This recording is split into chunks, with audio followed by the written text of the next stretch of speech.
What's going on YouTube? H-Dub here, back with Raid Shadow Legends guides and graphics. We have an essential champion to look at today.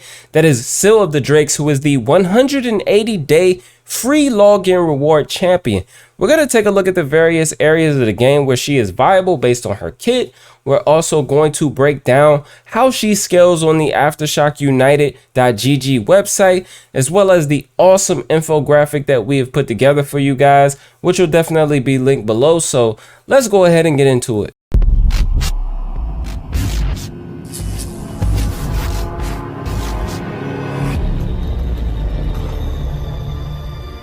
So we've got Scyl of the Drakes here. Let's go ahead and take a look at her base stats and then the skills, and then we'll see where we want to use her in the game based on the gear that I currently have on this champion. So she's got 19.9k HP, 1.3k defense is solid as well.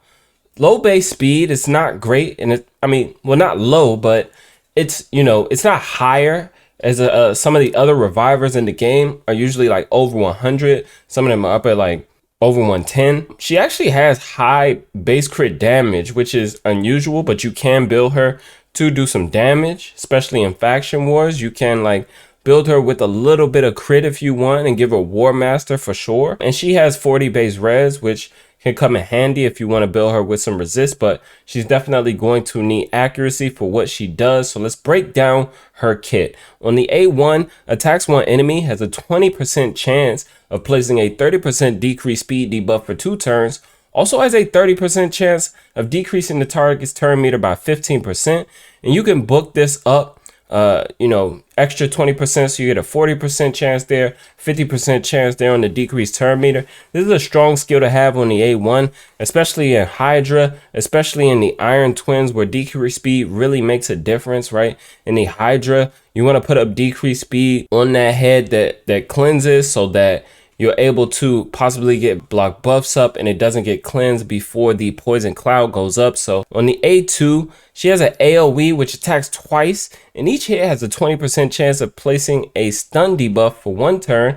And you could book this down to a 3-turn cooldown. Really strong skill. Can also increase it up to a 35% chance, which is a tad bit better than the stun set that you could put on a champion. She doesn't really need a stun set. I see people putting her in stun, pretty often, but honestly, she does not need it. Don't waste the stun set on her. Put her in another set that is going to allow the entirety of her kit to bring more synergy to your comp. That is just what I personally prefer. But amazing skill on the A2. On the A3, revives an ally with 50% HP and places a 50% ally protection buff on them for 2 turns.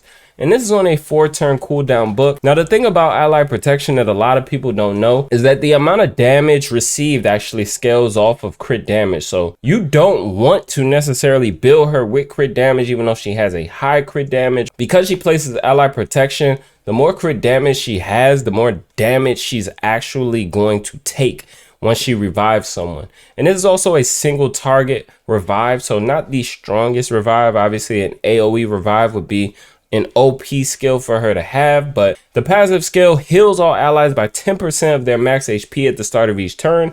Also places a 30% increased speed buff on a random ally for 2 turns. So her passive ability is really nice, going to give you guys a nice heal, which is why I like to use her in a relentless set. Get her taking multiple turns, get her healing the entire team. Granted, it is by their max HP, but that is fine. So you get decreased speed, you get increased speed with the passive, you get some stun here, you get a revive here with ally protection. She is an amazing champion for free. So my Scyl of the Drakes, of course, is in Relentless. A lot of people favor Relentless on her. Like I said before, some people favor the stun set, but it's not worth using your stun set on, guys. Trust me, you want to go with something that is going to provide more for the entirety of her kit and the entirety of your comp. And we have her just at around 66k HP, 3k defense, 243 speed, right? More crit damage than I really want, but obviously we get, 14% from artifacts here.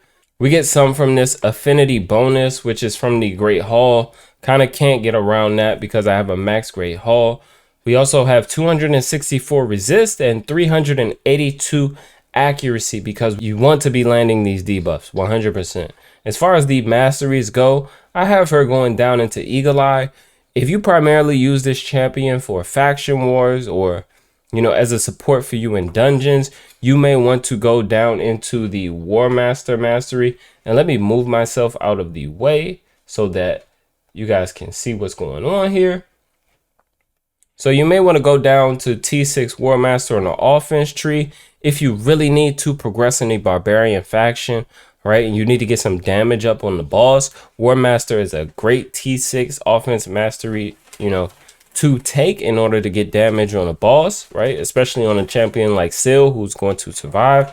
But I have her in support and defense, right? Just because, you know, at this point, I really use her in a support role. I don't really need her to do damage on the boss, but we've gone down in the Eagle Eye in order to get the extra accuracy, right? We got Spirit Haste to increase her speed for each dead ally so she can gain a little bit. If someone dies, she can hop in and go ahead and bring them back into the comp for us.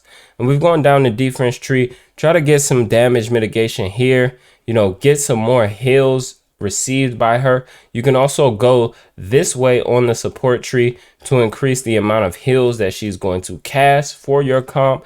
So there's a few options as far as masteries, what you can do with this champion, but I don't currently have a blessing on her.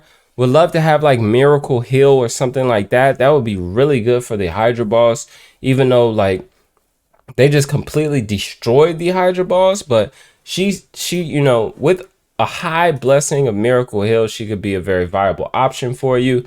Brimstone would also be a great option for you if you're going to be using her against bosses, you know, for the decreased speed, for the turn meter as well, right? Turn meter, obviously not for Hydra, but for other bosses, it could be useful for you. And obviously the revive and the heals. So let's go ahead and take a look at some places in the game where this champion can be viable for your account. So what we have here is a complete control Doom Tower team. We have Scyl here to provide heals for us, to provide stuns for us, to provide decreased speed, to provide increased speed, right? We've also got a Scyl here providing HP burn as well as decreased defense weaken.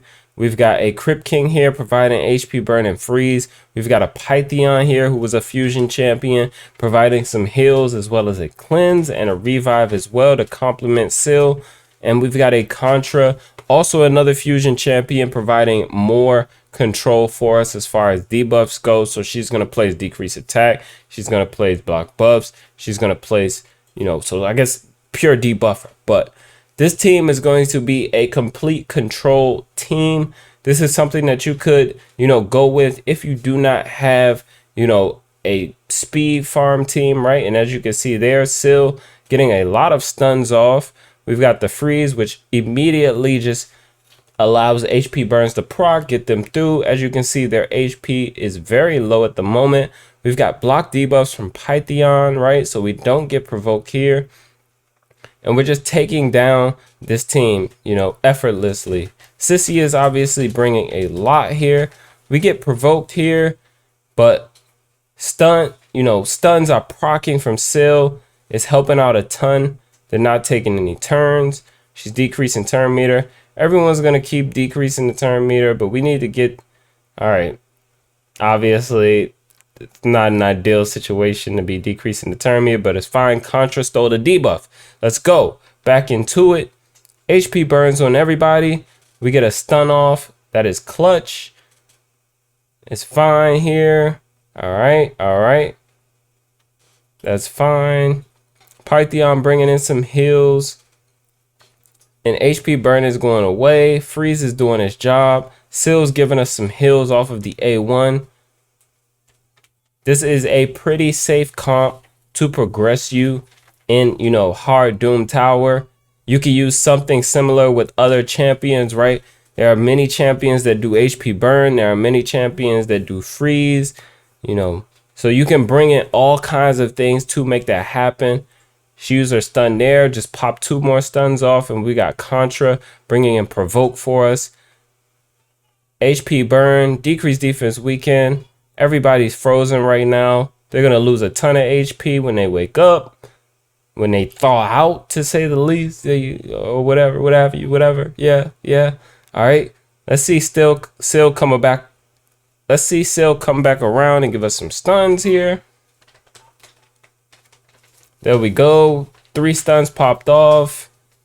And obviously this is not the fastest team, but it is a pretty safe team here. She's putting up increased speed for us. She's giving us heals. She's giving us everything we need. At no point in time was I worried about if this comp was going to die. 73 turns. All you got to do is set it and forget it. Back again. Another floor.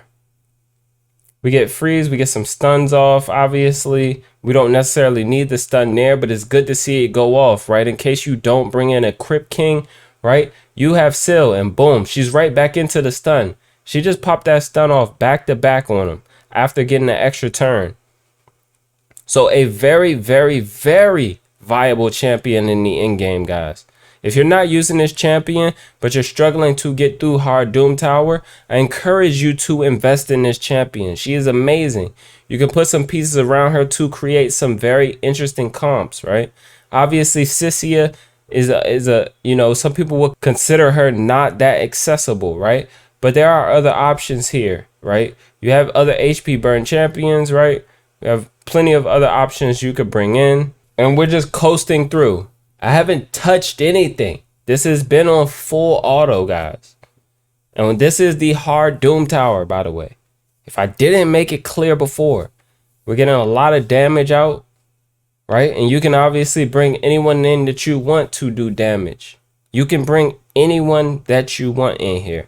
And it looks like Crypt King is getting a little low on his HP. Pytheon is in there to help out. And Scyl just took 2 turns. Contra's in there provoking. HP burn is doing what it needs to. Obviously, she's going to weak hit on these guys, but it is fine, right? Because obviously we want her to come in here and stun, but it's not the only thing that she can do. I'm confident that this is going to win very quickly. You know, we're just over 2 minutes here. This is not terrible at all, you know, for this type of comp. I loved using, you know, an HP burn freeze comp. It's very reliable. It's very safe. But as you can see, Scyl is doing a ton of heals here, right? A ton of heals. She's doing a little bit of damage, but not much. Obviously, we don't have her built for damage. And we didn't have to revive anybody. We got plenty of heals along the way. We got cleanses along the way. And we did HP burn and freeze and stun, provoke the whole way. So Scyl can come in and enable your team to do these type of things. She's not going to be the main star in any composition, but what she is going to do is be an awesome team player for you. Let's take a look at her in some other areas of the game though. So here we have an Iron Twins team, right? Featuring Mithrala, obviously Geomancer, who is an amazing champion that Scratch just did a guide on. We have an Aox here. We have a Rashkard the Tower for block damage. And of course we have Scyl the Drakes, who's going to be bringing us that decreased speed. Now, this is the negative affinity Iron Twin, so she might not land decreased speed at all. We also don't have quite enough accuracy on her to land it. But let's check it out and see what she does here. She also can bring some heals for us. This may be a bit of a long run, but this is one of the places where I used this champion. So obviously debuff blocked. We didn't get it up.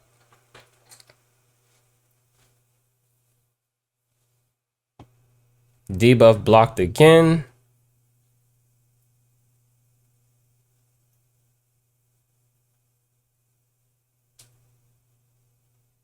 All right, so we get a decreased speed up.